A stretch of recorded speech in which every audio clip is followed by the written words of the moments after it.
Hey mini enthusiasts, how you doing? Welcome back. I hope you're well and I hope you're having a great day. So in today's video, you'll be aware I've been building up the engine for my classic 998cc Mini with a supercharger, and I've been overhauling the gearbox as well. I've got to the stage where I need to make the gearbox back on the engine and start getting it all rebuilt. So rather than fiddling around on the floor or trying to assemble it while it's on the engine hoist because it moves around all over the place, I decided to buy an engine hoist from eBay. I had a look and they are ridiculously cheap. I think it was £34 plus delivery. So with the delivery, I think it was £40.99p. I can't buy a takeaway in my house for that, let alone get an engine stand. So I'm going to assemble that engine stand, let you know what I think of it. And if you do buy one, you do need to make some modifications to get it to fit an A-series block. So hang around for that towards the end of the video. I'm also going to be painting the engine in Rover Putrid Yellow. I'm not sure whether that's the exact name of it. I think it's called Speedline Yellow, actually. But I do something really dumb. I almost set fire to my garage. Yes, I'm a numpty, spraying brake cleaner around, igniting the rag, and then trying to stamp it out with my foot. I asked recently for some questions. I was going to do a Q&A video. I've had about, I think there's 7 or 8 questions, but I thought rather than do a video just on Q&As, what I'll do is I'll drop the Q&As into the end of the video over the next couple of months. So I'll drop a question into each video, if that makes sense. So I hope you enjoyed today's video. Sit back, relax and enjoy. Right then, I've got a bit of a side quest. In fact, I've got side quests going on all over the place. Yeah, so this is an engine stand bought from eBay, made from the finest Chinesium known to man. And literally, I think it was next day delivery as well. No, it might have been 2 days. Anyway, really quick, let me unbox and see what's inside.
There we go, I went together okay.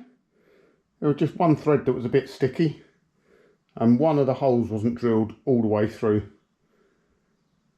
for a split pin to go through, but yeah, it's alright, isn't it?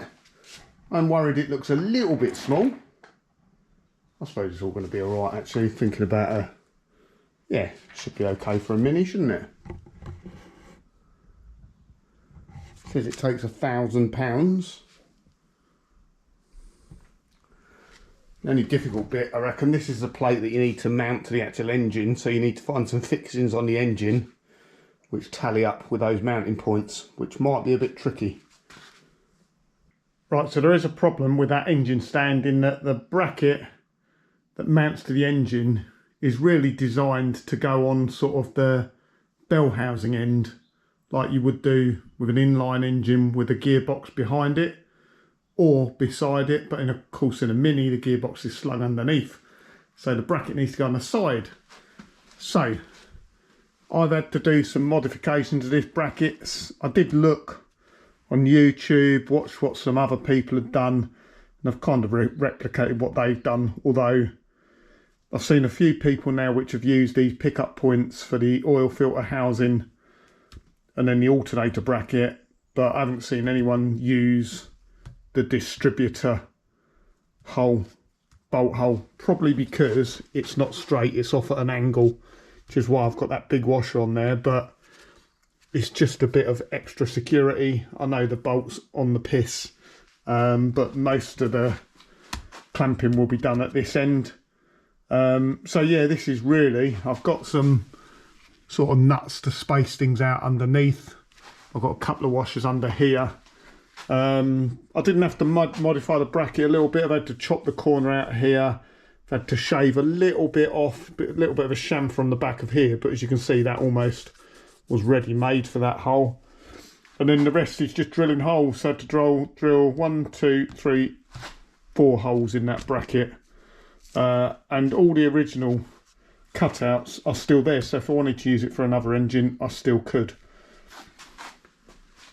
The only thing that gives me a little bit of nerves is hanging the weight of the whole block, head, gearbox, transfer case, potentially supercharger. I think I'm not confident.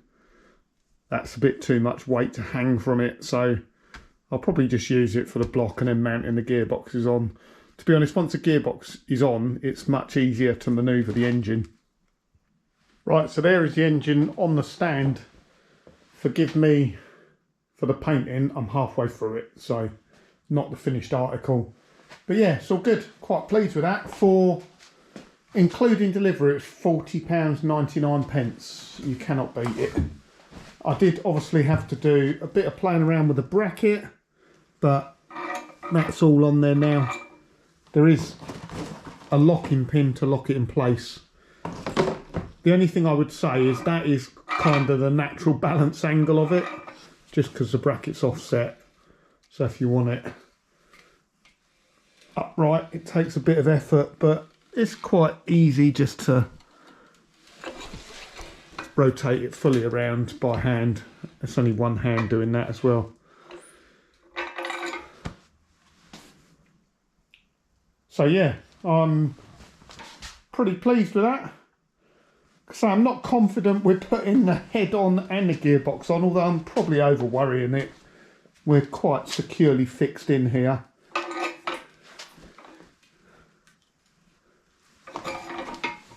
Guess there's only one way to find out, isn't there?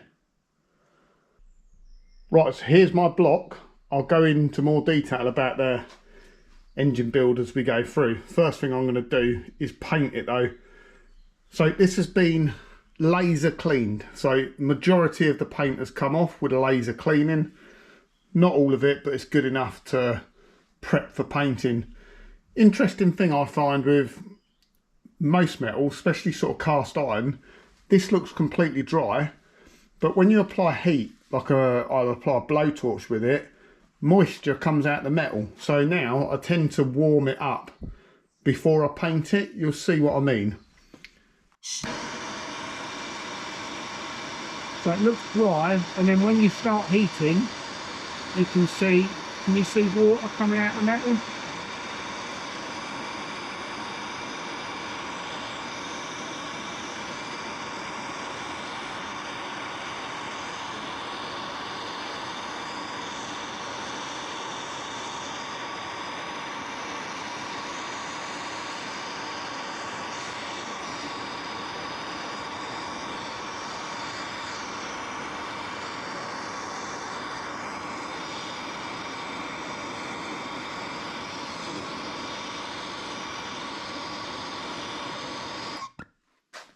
So I'm intrigued. I could just go and Google it, obviously, but why do you sort of get water trapped in the metal? Seems to be worse on cast iron. You have tried to bring me down. One time, two times, too many. I've been lost, but now I'm found, and I'm not taking it again. So I won't let you stay ahead, stay ahead. I'm leading, not gonna pay defense. Oh, I won't run all this time. I won't, no, I won't. I will fight back, stand back on my own. You cut like blade, but can't break a diamond. You are a beast, but I am a hunter. You held me down, but I'm a climber. You stole my light, but I am thunder. You cut like blade, but can't break a diamond. You are a beast, but I am a hunter. You held me down, but I am a climber. You stole my light, but I am thunder.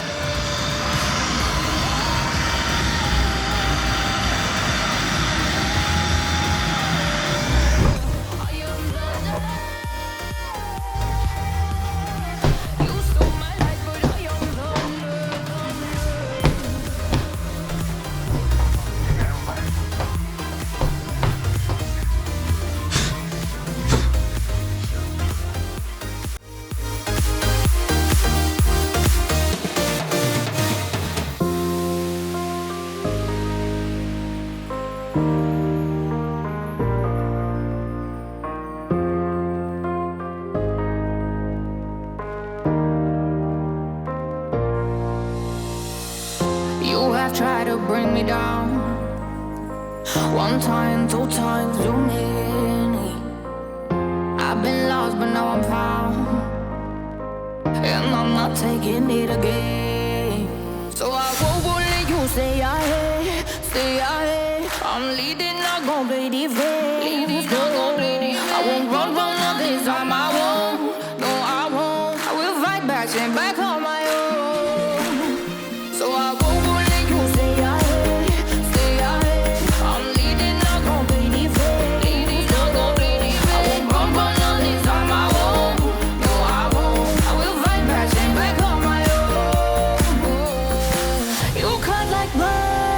Can't break a diamond. You are a beast, but I am a hunter. You held me down, but I'm a climber. You stole my light, but I am thunder.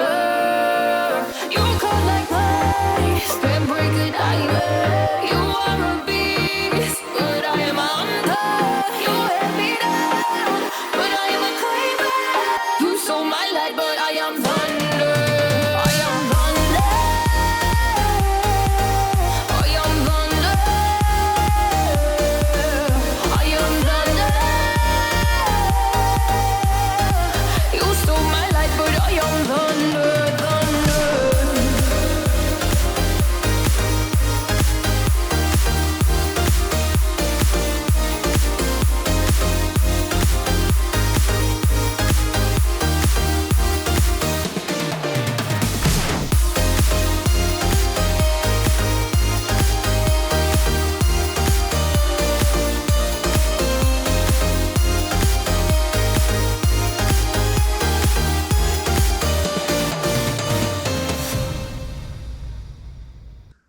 Right, so thanks everyone that left questions for the Q&A. Let's get started with the first one that is from a long-term subscriber, Stefan Mini Cooper. So Stefan asked, when and why did you have your first Mini?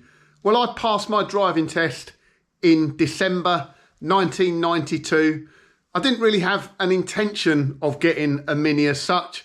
And when I passed my test, I ran around in my mum's car to begin with, as many people did.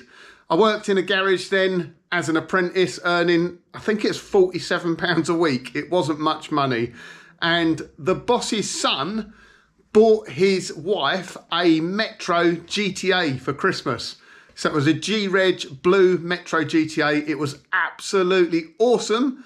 And at the time, she was driving around in a Mini 1000 HL 1981 on a W. So we'd done a bit of a deal. They done me a favour and I bought the car. I think I paid, it was either 250 or 150 pounds. It doesn't sound much, but when you take in mind that was more than a month's wages for me, it was a lot of the time. It wasn't a particularly brilliant car. It had corrosion like all Minis do. And I remember taking it for its first MOT and it failing on like inner and outer seals on the floor. All of the normal stuff. But I did really, really love that car. I've actually just been up in the loft, get out a bit of memorabilia. That is the first Mini magazine I ever bought. So, February 1993. And the feature car then was Bogus. It was called Bogus because it was a Bogus Cooper and it had a KAD 16 valve engine. Can you remember that car if you've been into Minis for a while? I'm sure you will do. It got stolen and stripped for parts. But I grew up in the era, I started learning to drive in the era of the Rover Cooper. So back in the day then, I always wanted a white Rover Cooper with those black bonnet stripes. And actually when I was finishing off school in the early 90s, things like the RSP Mini Cooper had just been sort of released, those first 1,000 cars. So Mini Coopers were a real thing for me. So thanks for the question, Stefan. I hope that gives you a bit of insight.